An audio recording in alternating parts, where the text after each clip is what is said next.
언제부터 나는 여자가 아니게 된 걸까? 세월이 흘러도 나는 여자였다.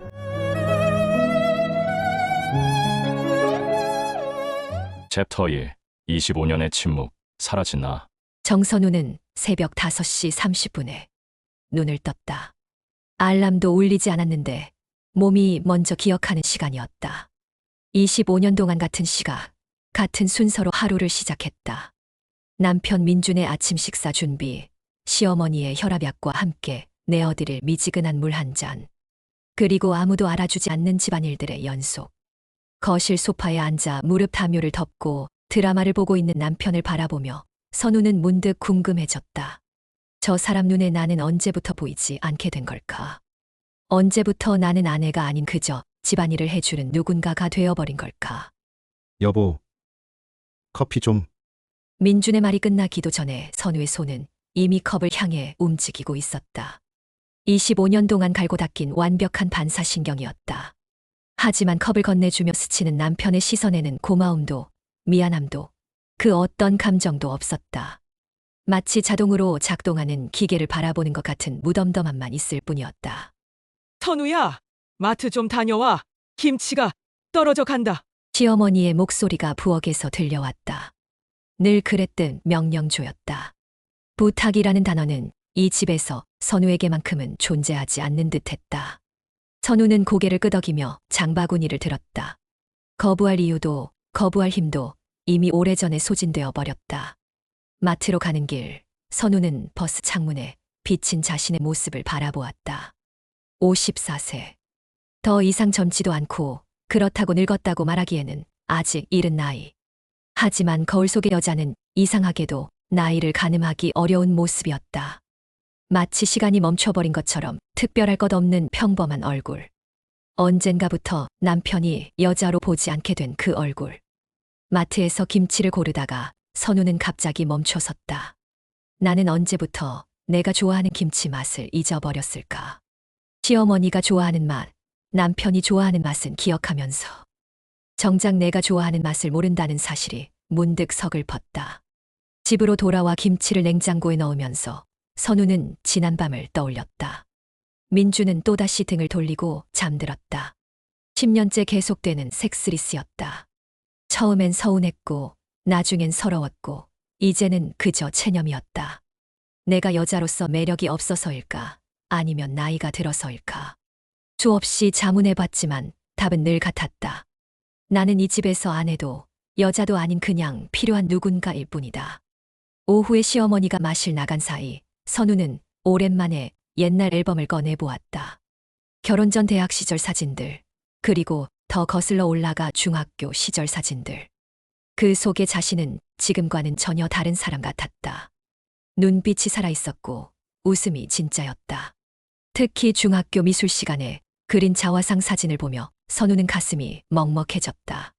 그 자화상은 자신이 그린 그림 중 가장 솔직하고 자유로운 작품이었다. 하지만 친구들의 놀림과 한 남학생의 실수로 찢어져 버렸고 선우는 그 후 완벽해 보이는 가면을 쓰고 살기 시작했다. 남들이 원하는 모습, 남들이 좋아할 만한 모습으로 자신을 포장하며 살아왔다. 그런데 그 남학생의 이름이 현수였다. 왜 갑자기 그 이름이 떠오를까? 선우는 앨범을 덮고 한숨을 쉬었다. 벌써 저녁 준비를 해야 할 시간이었다. 남편이 좋아하는 된장찌개, 시어머니가 좋아하는 나물 반찬들. 오늘도 어김없이 반복되는 일상이 그녀를 기다리고 있었다. 부엌에서 국을 끓이며 선우는 문득 이런 생각을 했다. 만약 내가 사라진다면 이 집 사람들은 언제쯤 내가 없다는 걸 알아차릴까? 아마도 밥상이 차려지지 않을 때, 빨래가 널려 있지 않을 때, 청소가 되어 있지 않을 때서야 비로소 아, 선우가 없구나라고 생각하겠지. 그렇게 또 하루가 저물어갔다. 25년째 반복되는 무색무취의 하루.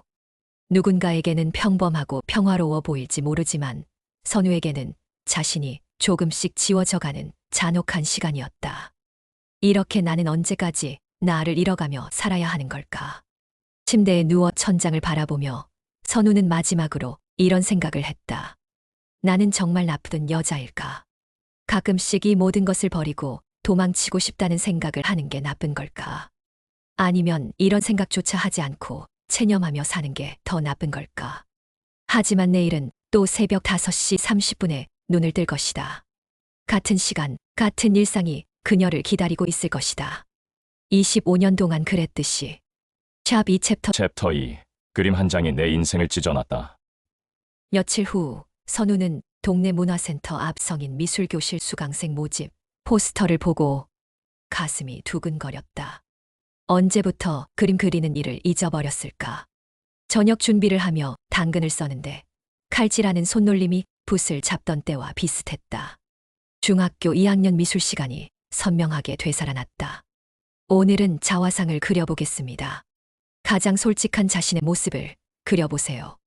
김 선생님의 목소리가 울려 퍼졌다.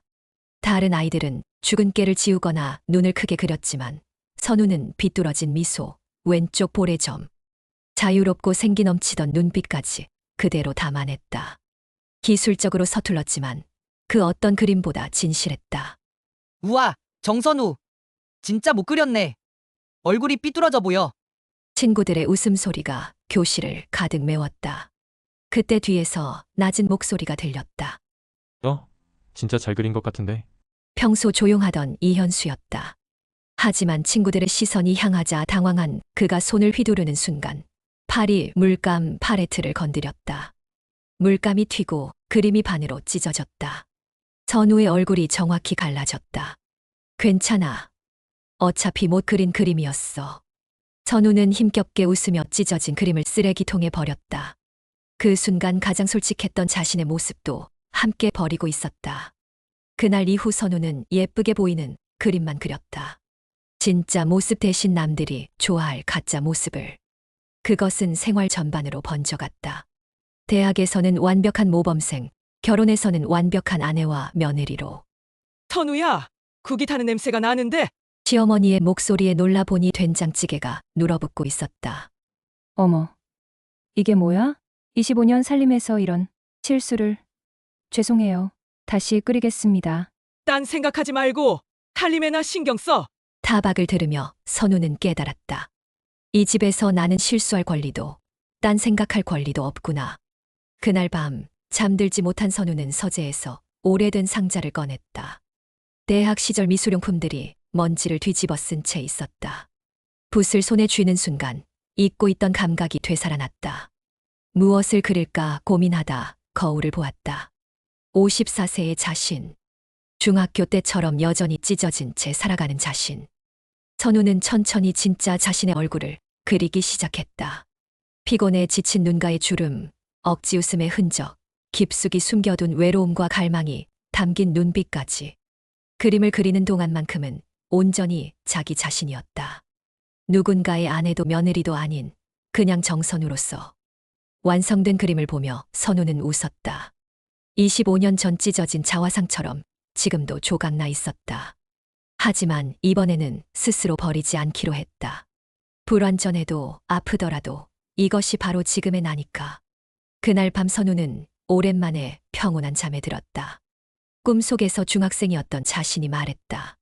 언니, 이제야 나를 찾아줘서 고마워. 챕터 3. 설레임. 그리고 흔들림.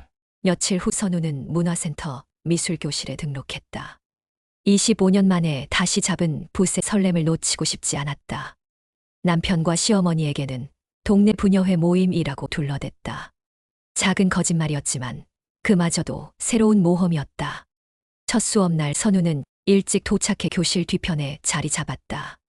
다른 수강생들은 대부분 60대 이상 여성들이었다. 자식 키우고 이제야 자신을 위한 시간을 갖게 된 사람들. 안녕하세요. 이번에 미술을 가르치게 된 이현수입니다. 강사가 들어오는 순간 선우는 숨이 멎었다. 이현수. 25년이 지났지만 여전히 알아볼 수 있는 얼굴이었다. 소년의 얼굴에 중년의 깊이가 더해져 있을 뿐. 오늘은 간단한 정물화부터 시작하겠습니다. 현수의 목소리는 안정감 있었지만 가끔 선우를 힐끔 바라보는 시선이 느껴졌다. 선우는 떨리는 손으로 붓을 잡았다. 정선우, 수업이 끝나고 다른 수강생들이 나간 후 현수가 조심스럽게 말을 걸어왔다. 정말 오랜만이네. 그러게. 25년이나 됐네. 어색한 침묵이 흘렀다. 혹시 기억해? 중학교 때 자화상. 기억하지?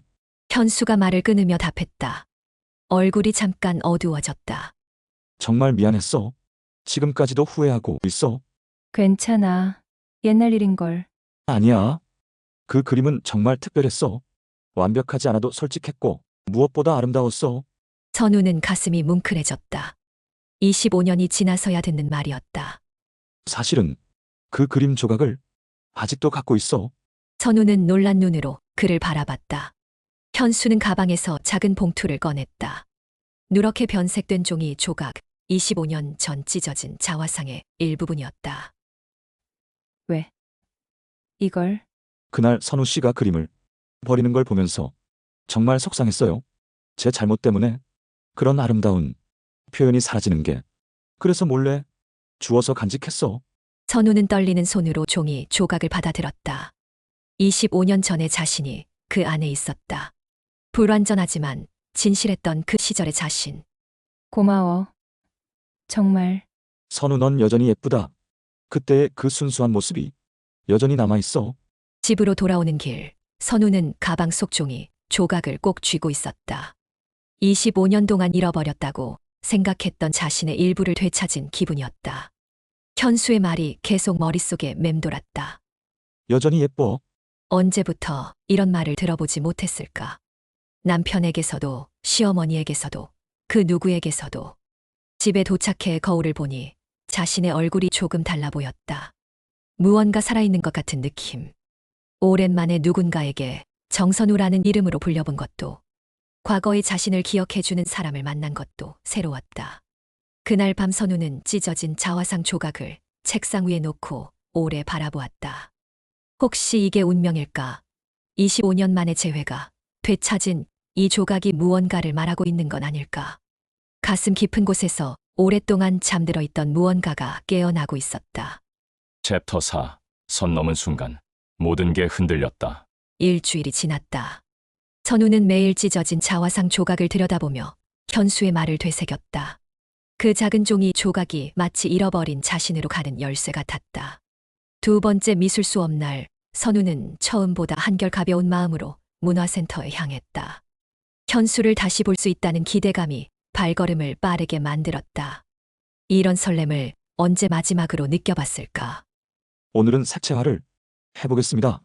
자신이 가장 좋아하는 색으로 자유롭게 그려보세요. 현수의 수업 방식은 다른 미술교실과 달랐다. 정해진 주제나 기법보다는 개인의 감정과 표현을 중시했다. 선우는 파란색을 택했다. 깊고 차분한 남색이 아닌 하늘색에 가까운 밝은 파란색. 파란색을 좋아하시는군요. 현수가 선우 옆에 와서 말했다. 다른 수강생들과 대화할 때와는 다른, 더 부드러운 목소리였다. 예. 요즘 자주 하늘을 보게 되거든요. 무슨 일이 있으셨나요? 현수의 관심 어린 질문에 선우는 잠깐 머뭇거렸다. 어떻게 설명해야 할까? 25년 동안 억눌러 살았던 자신이 깨어나고 있다고? 남편이 10년째 자신을 여자로 보지 않는다고. 그냥 변화가 필요한 시기인 것 같아요. 선우의 대답에 현수는 이해한다는 듯 고개를 끄덕였다. 변하는 용기가 필요한 일이죠. 특히 오래된 틀을 깨는 건. 그의 말에는 묘한 의미가 담겨 있는 것 같았다. 마치 선우의 상황을 알고 있는 듯한. 수업이 끝난 후 선우는 현수에게 다가갔다. 현수 씨. 아니, 선생님. 혹시 시간 있으시면 커피 한 잔. 선우 자신도 놀란 말이었다. 결혼한 여자가 다른 남자에게 먼저 커피를 제안하다니. 하지만 이상하게 죄책감보다는 해방감이 더 컸다. 좋죠. 근처에 조용한 카페가 있어요. 카페에서 마주 앉은 두 사람. 25년이라는 시간이 무색할 만큼 대화는 자연스럽게 흘렀다. 결혼 생활은 어떠세요? 현수의 질문에 선우는 커피잔을 오래 바라보았다. 평범해요. 너무 평범해서 가끔 숨이 막힐 때가 있어요.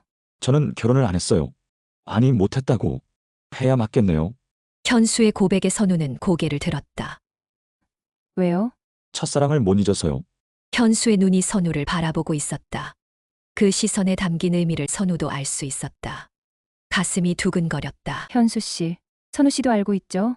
중학교 때부터 제가 선우 씨를 좋아했다는 걸. 솔직한 고백이었다. 25년이 지나서야 듣는 첫사랑의 고백. 선우는 어떻게 대답해야 할지 몰랐다. 하지만 전 이미 결혼을 알고 있어요. 그래서 더 안타깝죠. 25년 전에 용기를 냈어야 했는데. 두 사람 사이에 침묵이 흘렀다. 하지만 불편한 침묵이 아니었다. 서로의 마음을 확인하는 시간이었다. 선우 씨는 행복하세요? 현수의 질문이 가슴에 박혔다. 행복한가? 평온하다고는 할 수 있지만 행복한가? 잘 모르겠어요. 행복이 뭔지.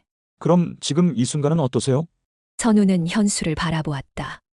25년 만에 자신을 정선우라는 한 사람으로 봐주는 사람.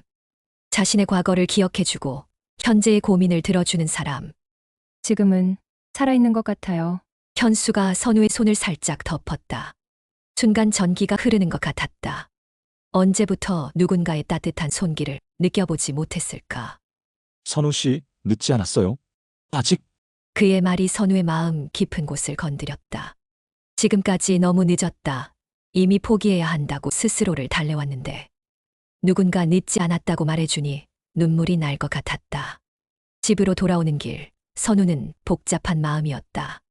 현수와 보낸 시간은 꿈만 같았다.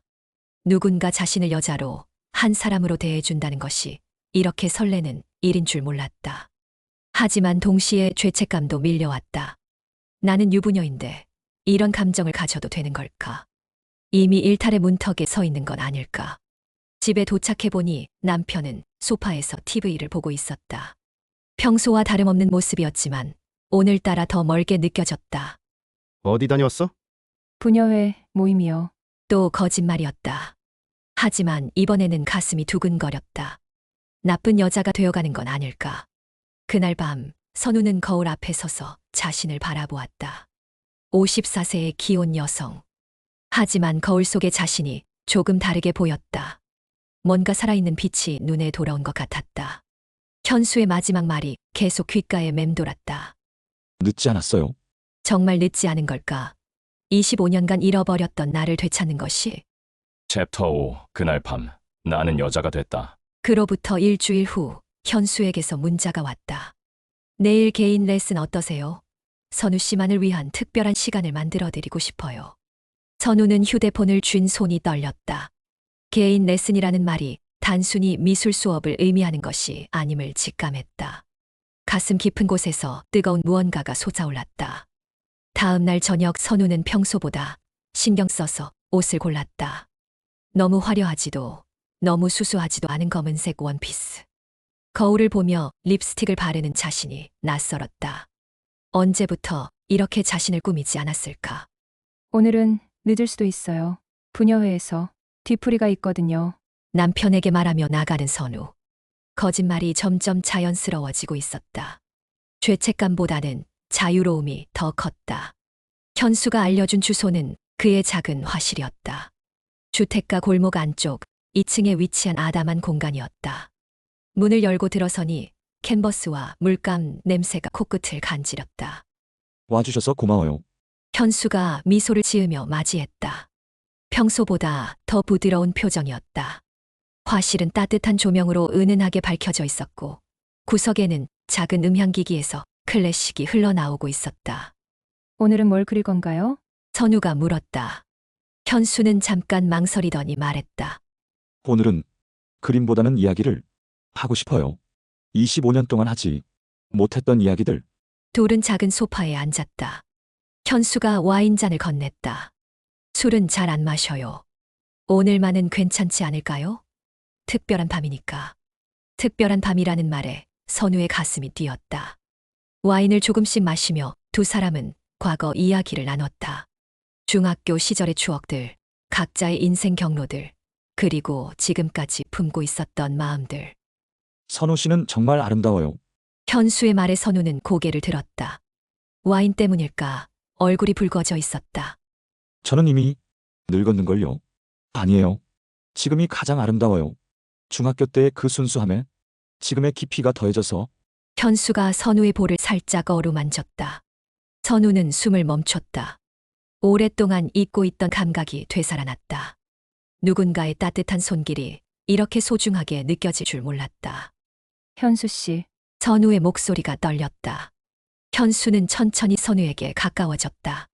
두 사람 사이의 거리가 점점 좁혀졌다. 안 돼요. 저는 결혼한 몸이에요.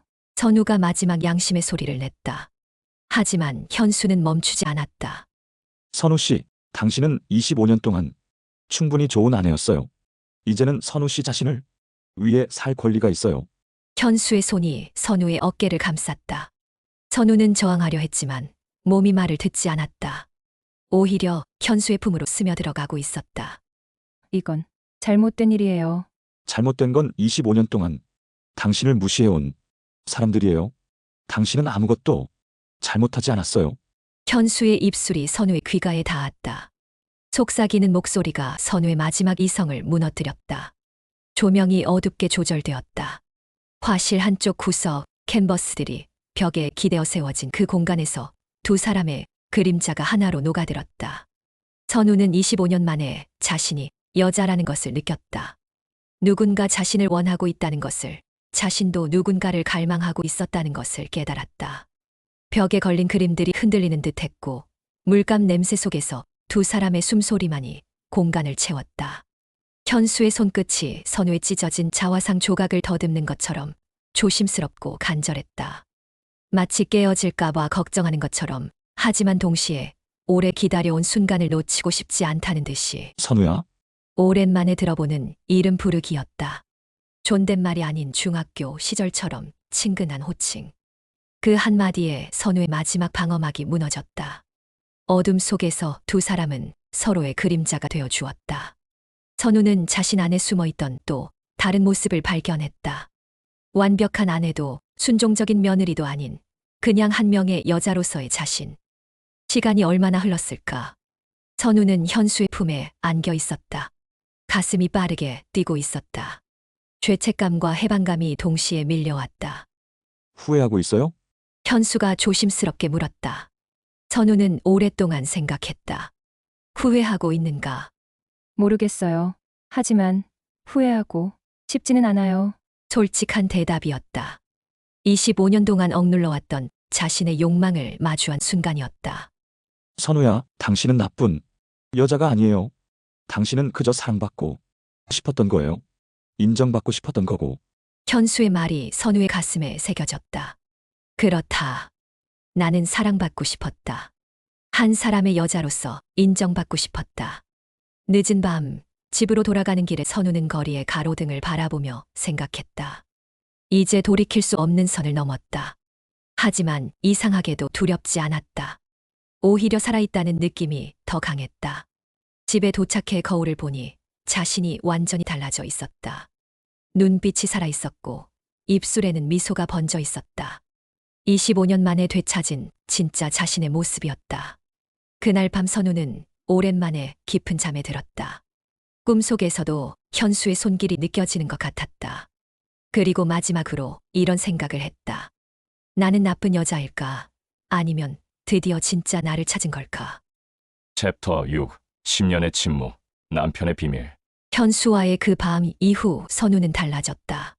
집안일을 할 때도, 밥을 차릴 때도 입가에 미소가 번져 있었다. 25년 만에 되찾은 자신감이 온몸에서 느껴졌다. 하지만 민주는 그런 아내의 변화를 눈치채지 못하는 것 같았다. 여전히 소파에 앉아 드라마를 보거나 신문을 읽으며 선우를 투명인간 취급했다. 여보, 오늘 기분이 좋아 보이네. 그런데 이상했다. 평소 같으면 전혀 관심을 보이지 않던 민준이 갑자기 선우를 유심히 바라보고 있었다. 그런가요? 별일 없는데요. 선우는 애써 평온한 척했지만 가슴이 두근거렸다. 혹시 들킨 걸까? 아니면 얼굴에 뭔가 표시가 나는 걸까? 요즘 부녀회 모임이 자주 있나 봐. 늦게 들어오는 일이 많네. 민준의 말에 선우는 순간 식은땀이 났다. 네.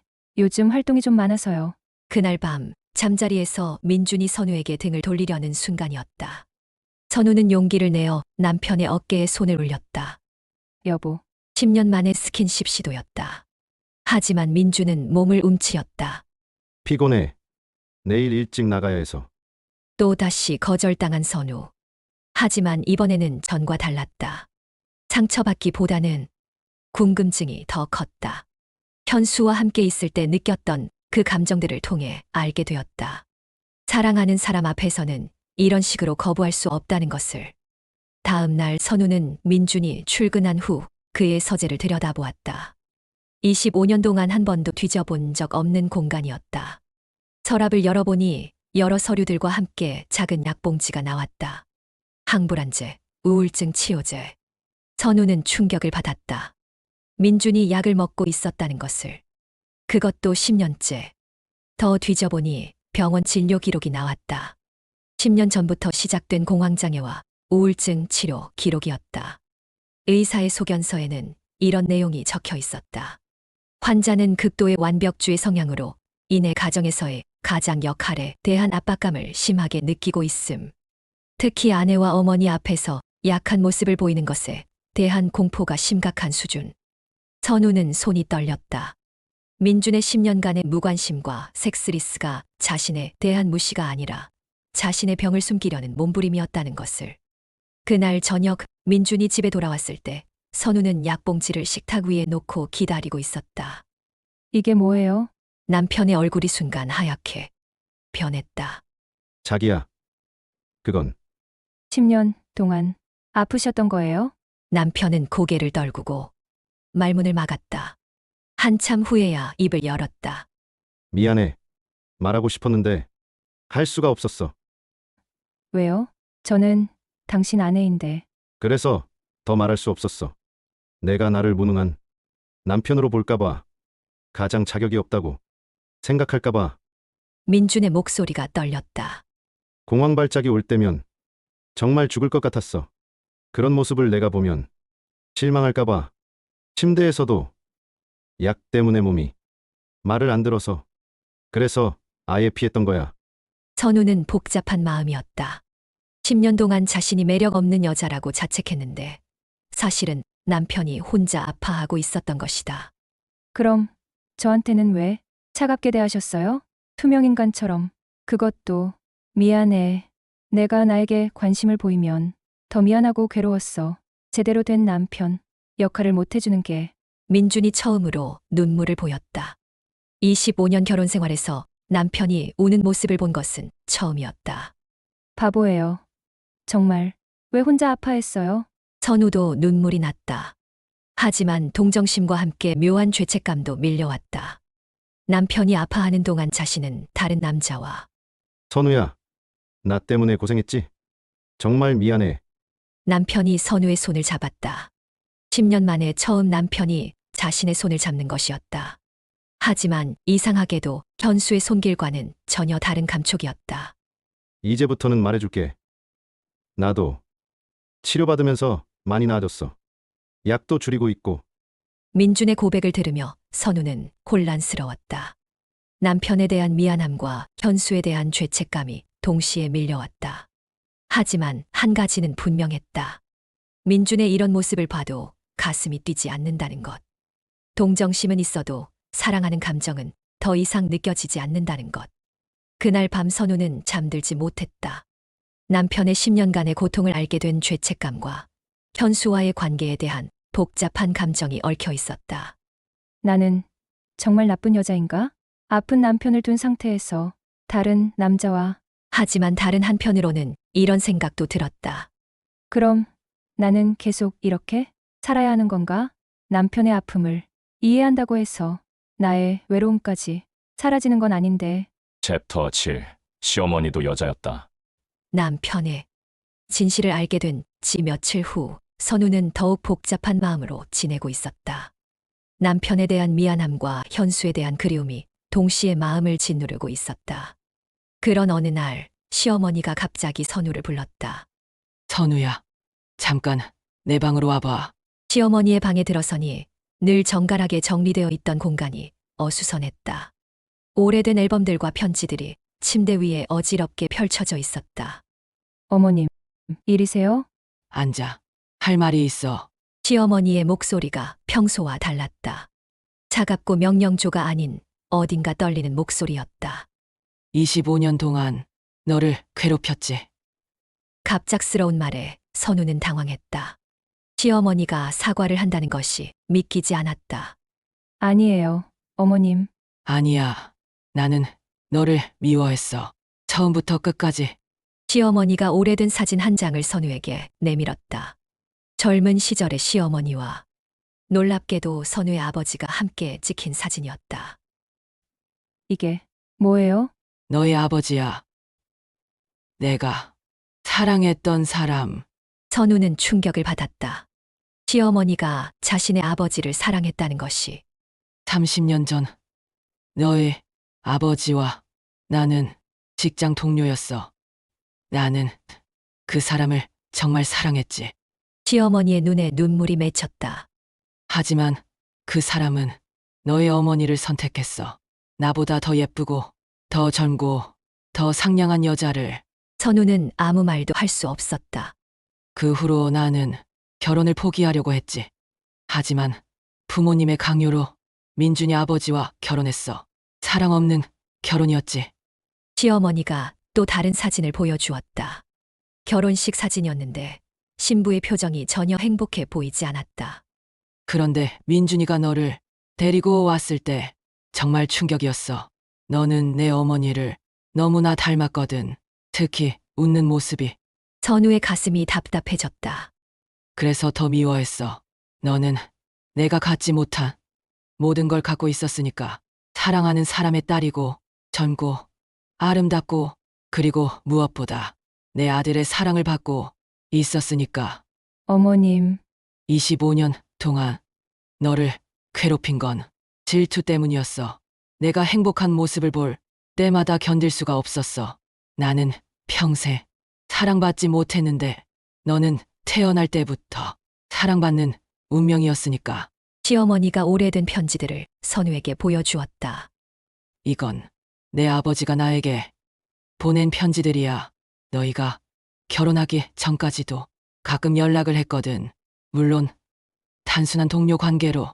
선우는 아버지의 편지들을 보며 복잡한 심경이었다. 아버지가 시어머니와 그런 관계였다는 사실이 낯설었다.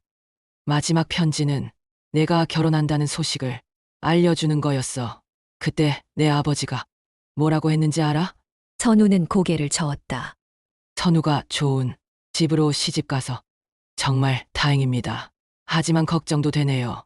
선우는 어릴 때부터 자존심이 강한 아이라서 시집살이가 힘들면 참지 못할 것 같아서요. 시어머니가 쓴웃음을 지었다. 그 편지를 읽고 나서 더 너를 괴롭히고 싶어졌어.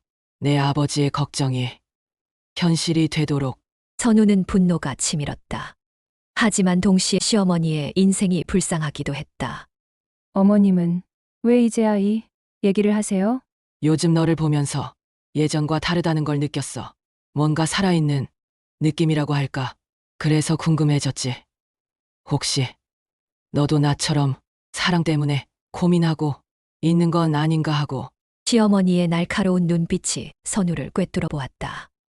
맞지? 다른 남자가 있어. 선우는 놀라서 말문이 막혔다. 부정하지 마. 사랑하는 여자의 얼굴은 숨길 수가 없어. 나도 그랬거든. 침묵이 흘렀다. 선우는 부인할 수도 인정할 수도 없었다. 선우야, 내가 너에게 줄 수 있는 마지막 선물이 있어. 시어머니가 선우의 손을 잡았다. 내 인생처럼 살지 마. 나는 평생 사랑하는 사람을 포기하고 사랑받지 못하는 결혼에 갇혀서 살았어. 그 결과가 뭔지 알아? 모든 사람을 미워하게 되는 거야. 심지어 아무 죄 없는 너까지. 어머님, 민준이는 내가 사랑 없는 결혼해서 낳은 아이야. 그래서인지 사랑을 표현하는 것도 서툴고 받는 것도 서툴어. 너도 그걸 알고 있을 거야. 시어머니의 말이 전곡을 찔렀다. 하지만 너는 달라.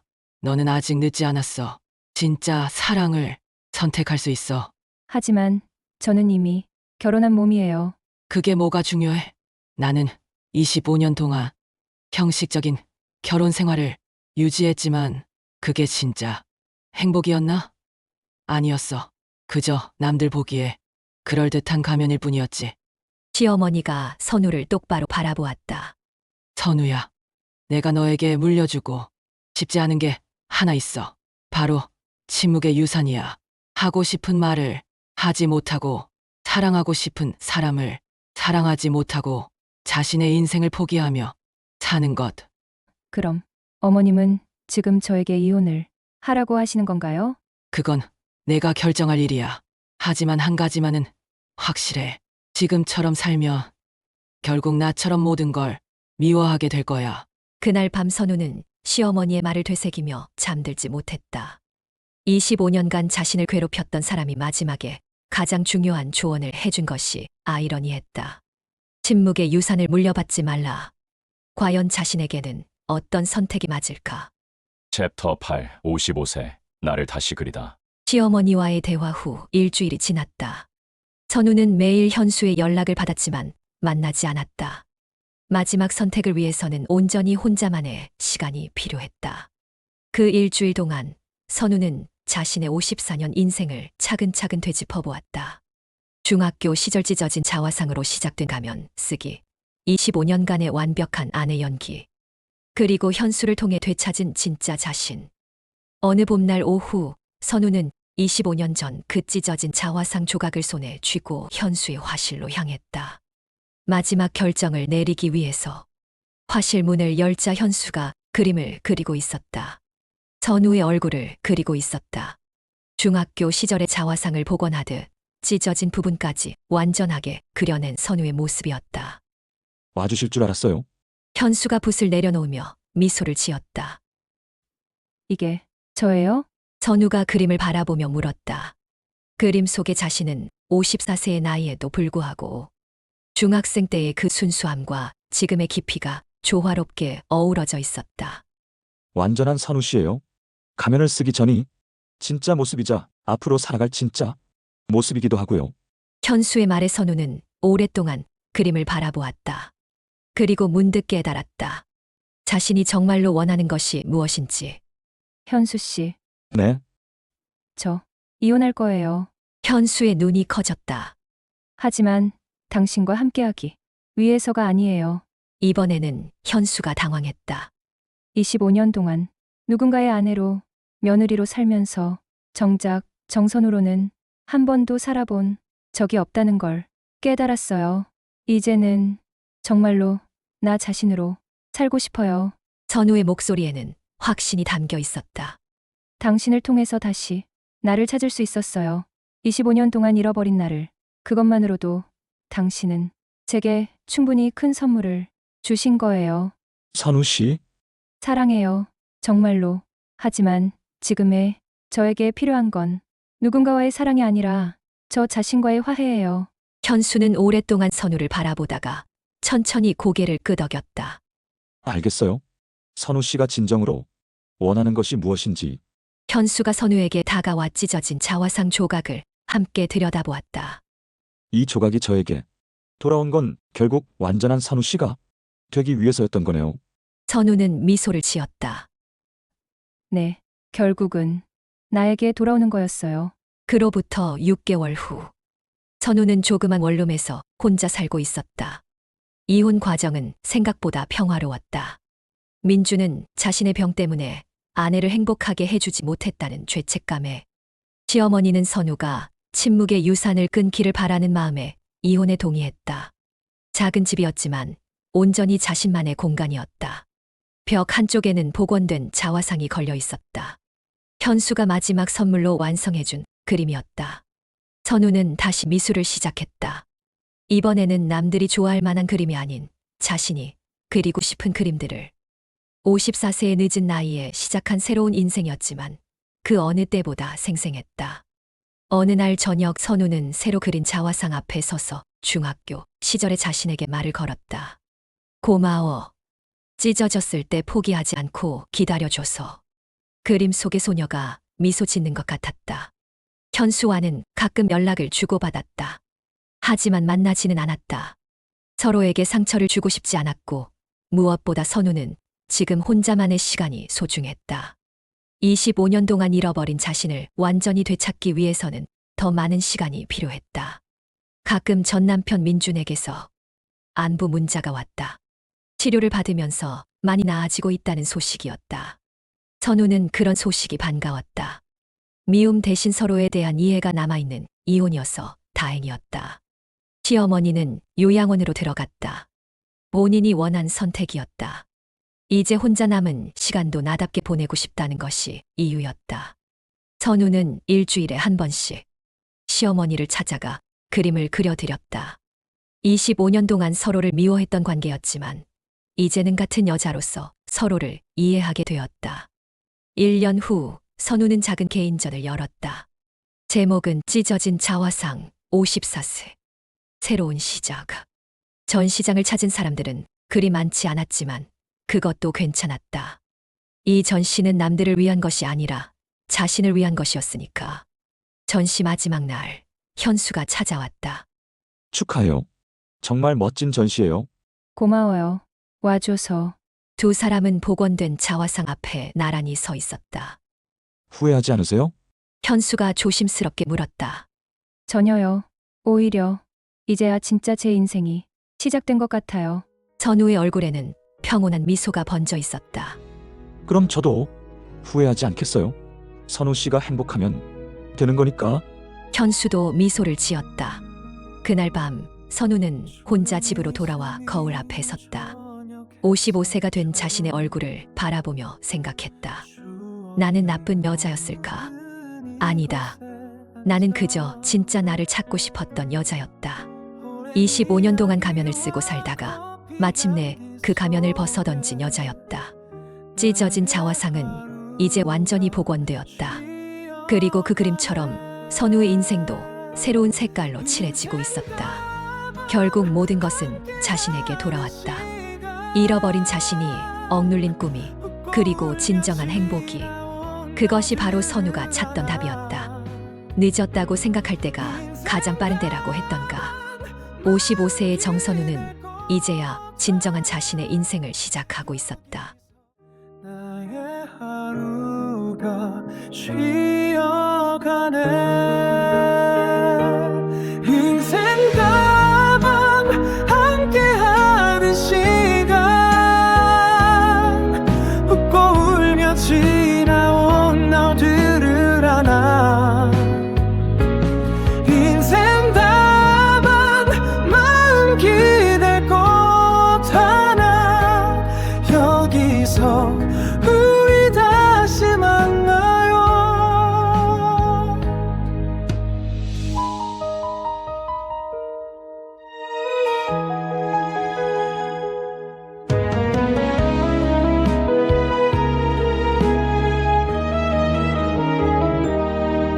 텅 빈 골목에도 불빛이 켜지고, 낯선 발걸음도 친구가 되고,